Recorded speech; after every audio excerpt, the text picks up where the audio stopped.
Good morning, everyone. Here we are again, working with how to work with people. Swami's wonderful book, The Art of Supportive Leadership. I'm also doing a Wednesday night class, which is based on my book, Light Bearer. It's a year-by-year account of all the years of wonderful association with Swami Kriyananda. And this Wednesday, which is tomorrow, is the year 1980, which happens to be the year he wrote this book, which is why I'm just thinking of it. That is not a free class. That is a paid subscription class. So if you are interested in it, contact Ananda Palo Alto, and they can connect you to it. It's going to be probably more than 40 classes, and I'm up to class number 9. So you can easily join it now and just be current. And the classes are forever stashed on some class platform, so you can also pick them up. While I'm talking about available things that might be of benefit to you, just before this one I did a long course based on a pilgrimage to Israel. It's an inner pilgrimage that also turned out to be really a really wonderful class.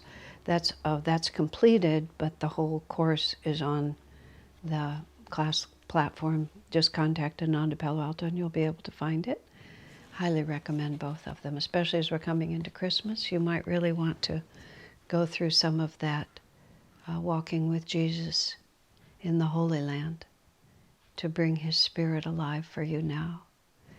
So let us now pray. Heavenly Father, Divine Mother, friend, beloved God, Jesus Christ, Babaji Krishna, Lahiri Mahashaya, Swami Sri Yukteswar, beloved Master, Paramhansa Yogananda, saints of all religions, dear friend and guide Swami Kriyananda, humbly we bow to you all.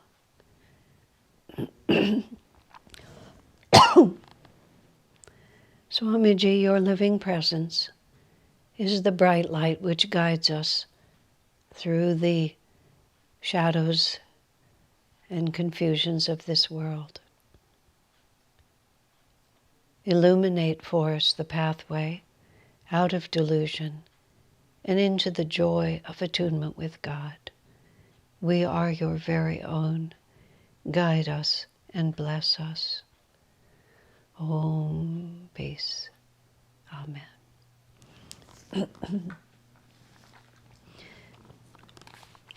Okay. It says, today I'm sort of using my glasses to make sure I get the words right.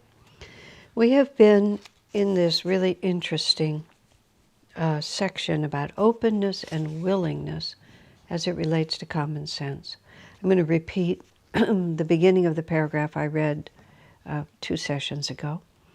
In willingness to learn, there is openness. Common sense, so exercised, doesn't close the door on opportunity, nor does it insist that past experience close doors on whatever hasn't yet been tested. It searches the known for guide paths to the unknown. While talking about all that, I was talking about being in the present, being in the now. While exercising, which actually led me to my digression yesterday, which was thinking about how Swami's presence always put me very much in the present. While exercising a necessary check on intuition, it also opens the doors to intuition. Common sense is a necessary check on intuition. It also opens the doors to intuition. Such willingness, this is all new to our discussion, such willingness, the creative use of common sense, permits the gradual development of intuition without allowing intuition to spread unchecked into flowery meadows of imagination. So So the words, different words I'm working with here are common sense, openness, and not getting lost in subconscious preferences.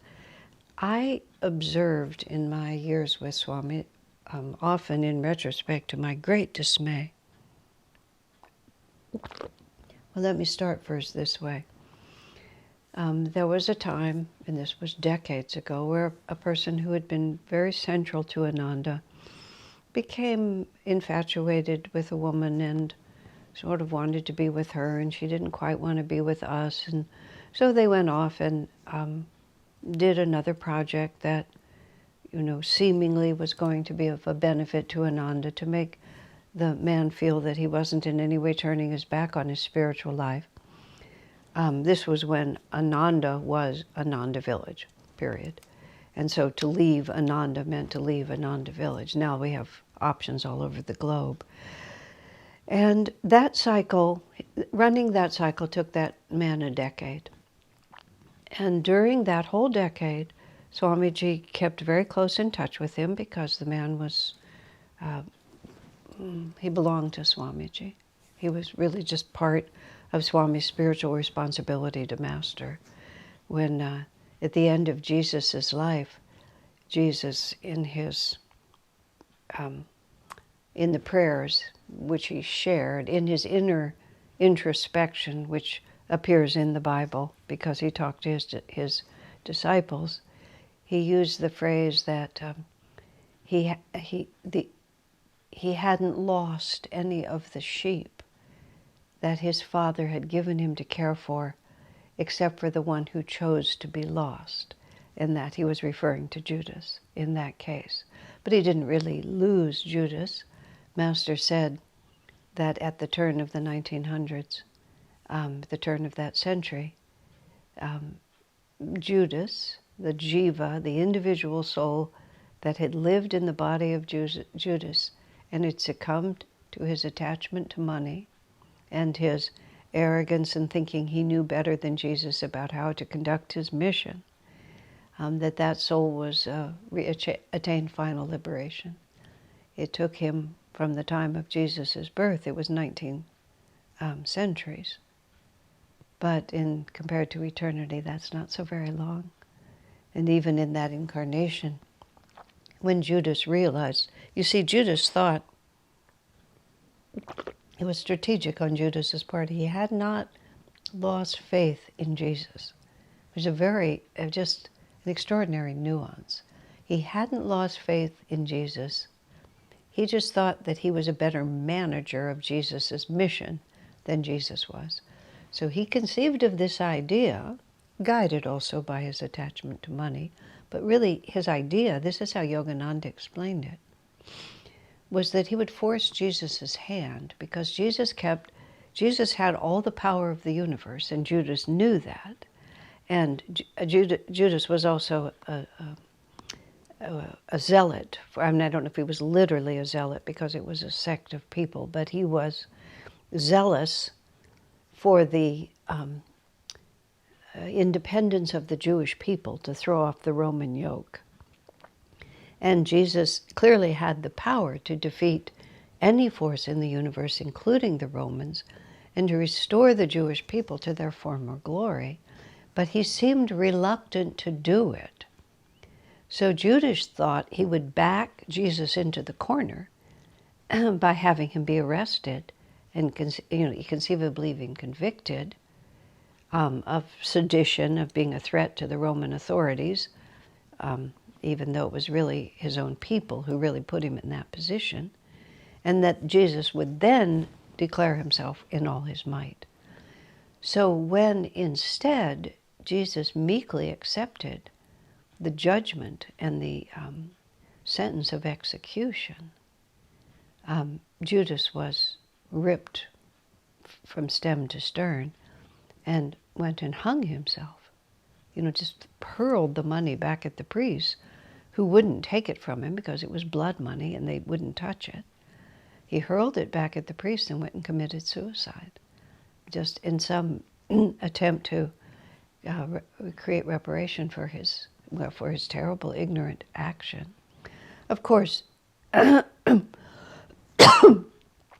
destiny of Jesus was in the hands of Jesus and in the hands of God. So Judas participated in it to his own detriment, but he didn't create it.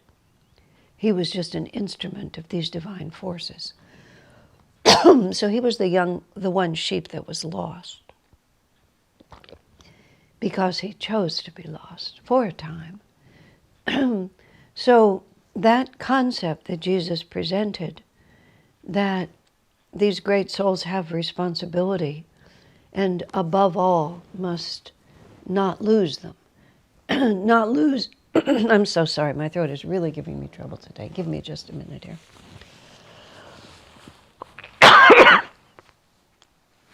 I think there I think I've cleared it. Now I think I'll be fine.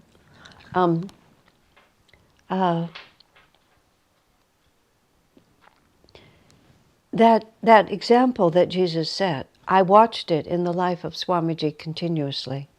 We think it matters, sort of, do I succeed, do I fail, am I nice, did I do this little thing correctly, did I do it perfectly? We agonize over the details, whereas the divine is looking at the flow. You know, are we, do we have our eyes on the goal?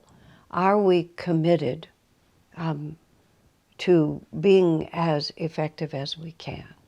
And so in Swami's relationship with people, he didn't mind these little aberrations. And Swami's, he minded them only because we suffered through it. But his commitment at all costs was not to lose the sheep. The way I put it was he would maintain the relationship.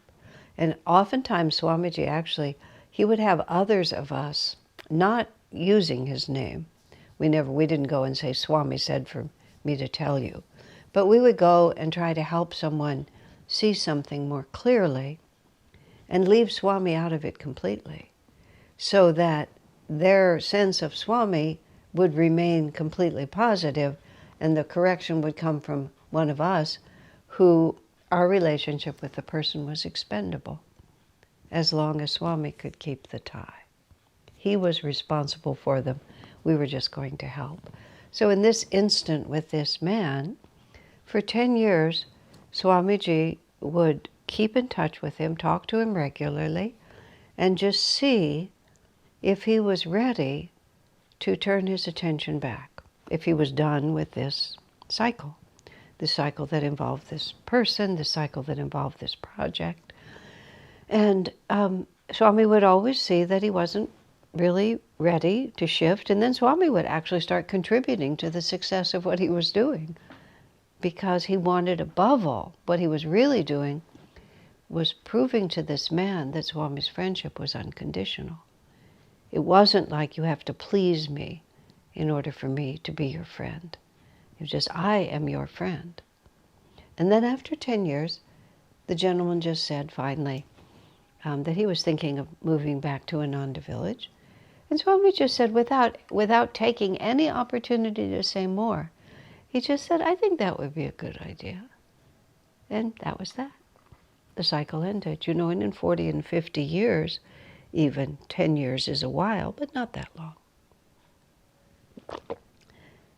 So what I'm talking about is openness, willingness to learn, willingness to see things in a new way. See, what intuition provides us, what intuition is, it's the willingness to see something that wasn't there before, to put information together and form a picture that we haven't seen. See, the rational mind takes all the little pieces and it puts the negative concepts on this side, the positive on this side, it does the math, it sort of just tries to make a new picture by just rearranging all these cards. That's how Swami's often described it. The rational mind has a deck of cards and it keeps rearranging them. What intuition does is intuition sees the entire reality from a new angle. It superconsciousness puts things together in ways that haven't been conceived of before. So for us to see things in a new way, There has to be the willingness, the openness to new possibilities, and the willingness to consider new possibilities. Now, you might think that is odd, but there are deep parts within us who just want things to continue the way they are. We become profoundly and deeply committed to things as being right because it's the way they've always been. One of the primary sources of enormous tension in our world at this time is that we are in this shift from Kali to Dwapara Yuga. And the whole subject of the yugas, you can go onto my YouTube channel and you can type in the word yugas, Y-U-G-A-S, or planetary cycles. Or there's a superb book written by David Steinmetz and Joseph Selby, published by Crystal Clarity, which is called The Yugas. Understanding the yugas, which is these thousands of years of planetary cycles. This is the ancient tradition of the gold, the silver, the bronze, and the iron ages. Or they called it the age of the gods, the age of the demigods, the age of heroes, and the age of man.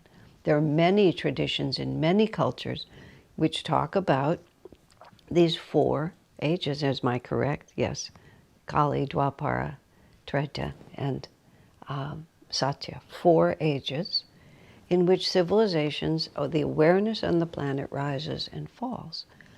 Master was born to usher in the new age of Dwapara Yuga, which is where the age of matter gives way to the age of form. The age of form gives way to the age of energy, form and matter.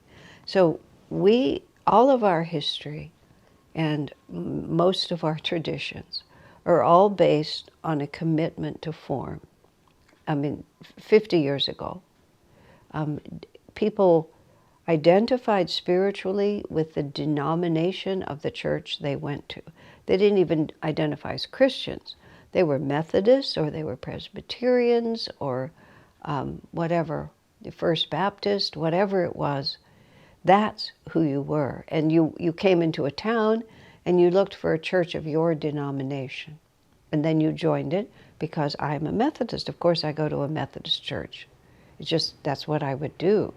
Now, insofar as people look to form at all for their spirituality, which most people don't, you look for a church that inspires you.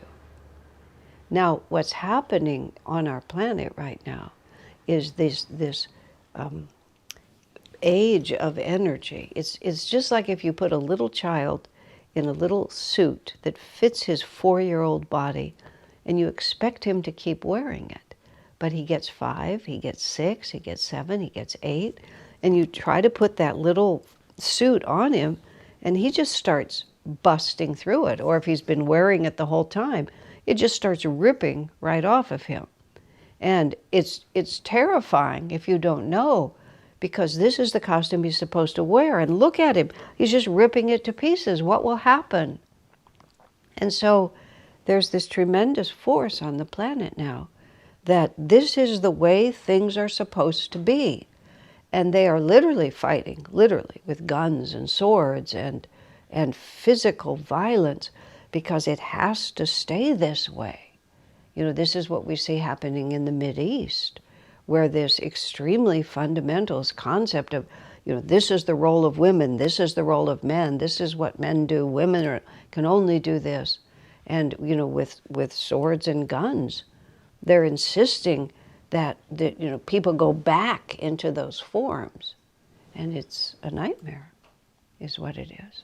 But just as if you put that 4-year-old child in that little 4-year-old suit and expect him to wear it, he can't help it. His body is going to grow. And as his body grows, it's going to rip. So this is exactly where we are, which is people are not willing to consider something that's new, something that hasn't been before. They're desperately anxious, either because of their fear or because you have nefarious people who are only interested in personal power. and they understand mob psychology, and so they're inciting the mob in the hope that the mob will give them power and then they can keep that power. History proves that that's a bad gamble, but they can try it anyway. But the end point is that we are going forward into a new age, and the age of strict form is over. But form is not going down without a fight. That little suit is not coming off of that little boy without the whole thing ripping to pieces. So a lot of the forms that we have been accustomed to are being ripped to pieces. Now, this is happening in every area of life. I mean, it's happening right in the own home. It's happening in every business. It's happening in every financial enterprise and in every government. And the conflict is always there because it's the internal conflict in us, which I have talked about. The subconscious holds on to what's already there, wants the security of the known. The superconscious is always inviting us to a more expanded reality, and the battleground is our own thoughts. But that battleground, just as it happens, is really manifesting now in the material world because of the stage of the yugas that we're in. So every one of us who is involved with trying to work with people has to be aware, first of all, in the personal level, that this conscious, superconscious and subconscious drama is always playing out in people. And we have to ask ourselves, how can I help them expand their awareness into a new and a more beneficial way for them to live and to perceive themselves? That's the personal obligation we have to one another. That is the purpose of life, is to expand our awareness. We don't help people, oh, well, you're comfortable there, we'll just keep you there. I remember when my friend was trying to persuade her little boy to use the potty instead of the diaper, and he was not really cooperating with the plan, and she thought that this would be a winning argument. Don't you want to be a big boy?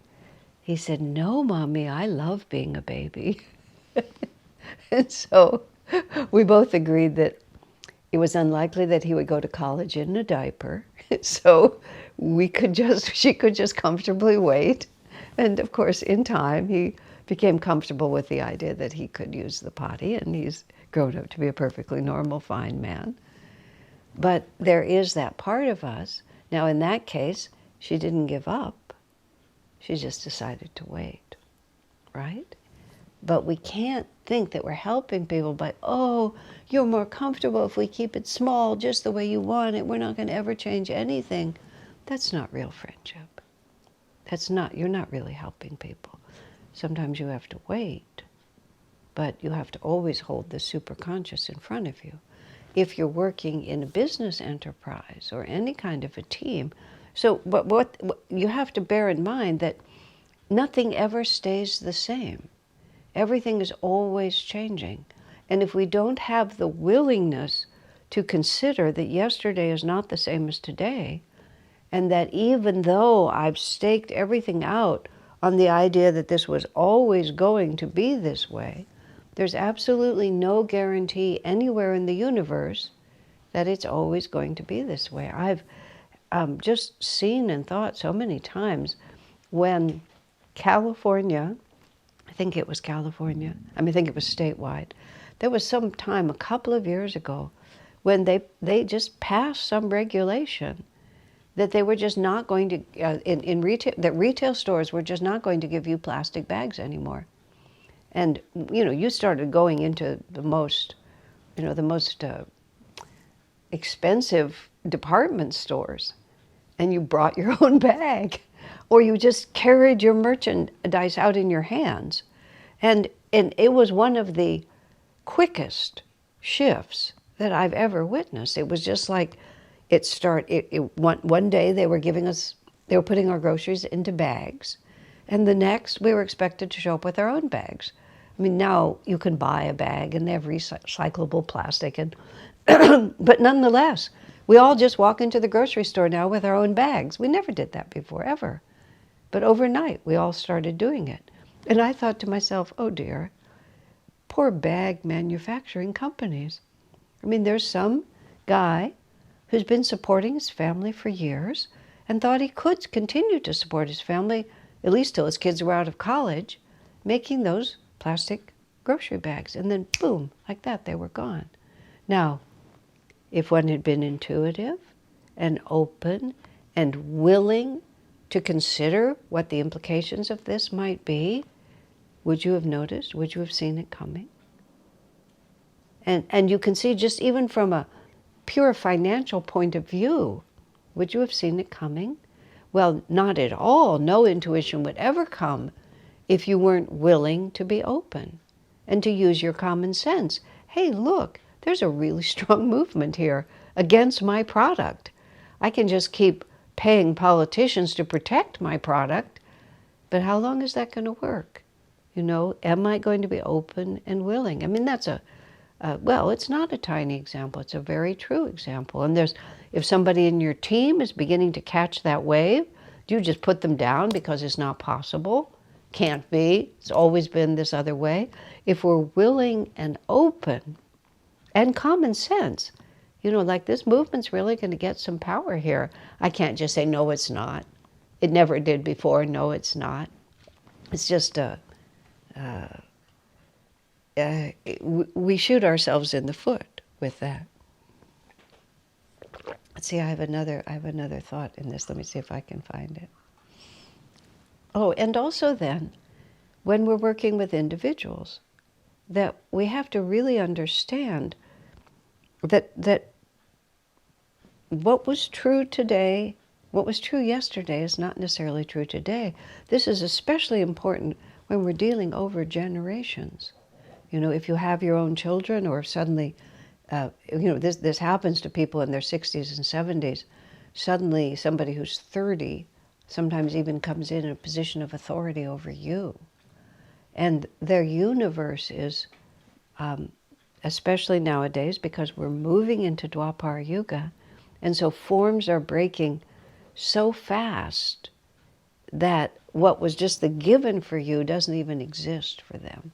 I have a housemate who's almost 50 years younger than me, and all of his reference points, all of his ideas about how things are done are just different than mine. In fundamental values that really matter, we're quite in harmony, but in the delivery systems of information and communication and cultural references and you know, fictional characters, whether coming from movies or from literature, wherever it comes from, just a whole different universe. Am I open to listening? Am I willing to hear that the way I always thought it should be? Am I going to learn from experience? Or am I just going to cling to my experience as being, that's the way it always is? What can we say? That is, you know, it's very interesting. It's like, especially because I'm involved in Ananda, which is an ancient teaching. So it's not like in the last 50 years the teaching has been changed, but the context in which individuals receive it and the delivery systems of information are what's really have changed. We still have to love God, and we still have to transcend the ego. There's nobody's going to tell you that that's not true. But gender roles, gender identity, social customs, aspirations of individuals in terms of career, in terms of relationship, the realities of raising children, the public education system, all of these things are completely different. And if we have the openness to realize that life is always changing, then intuition will come. And if instead of just insisting that the forms stay the same, I gave you an outfit when you were 4 years old, why are you not still content in it? I mean, that's where the nemesis comes. And that's where we slam the door on intuition. So intuition, leadership is intuition guided by common sense. But we have to have intuition before it can be guided. So the openness and willingness to live in a flow instead of cling to a form is key to that success. God bless you, my friends.